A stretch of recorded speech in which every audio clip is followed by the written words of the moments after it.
Hi guys, I hope you are doing well. Today we will talk about how to fix or how to solve the problem of Yango app you click on settings. In this page we click on apps, default apps, app settings. In this list you will search about the application of Yango and we click here in this page. Then in this page of app info we click on first stop and we click OK. Here you will enter to the window of storage.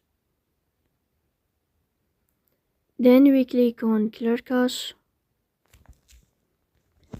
In the end you will turn off your phone and you will restart your phone again to fix that problem. So please don't forget to support us by like and subscribe. See you next time and thank you for your watching and your attention.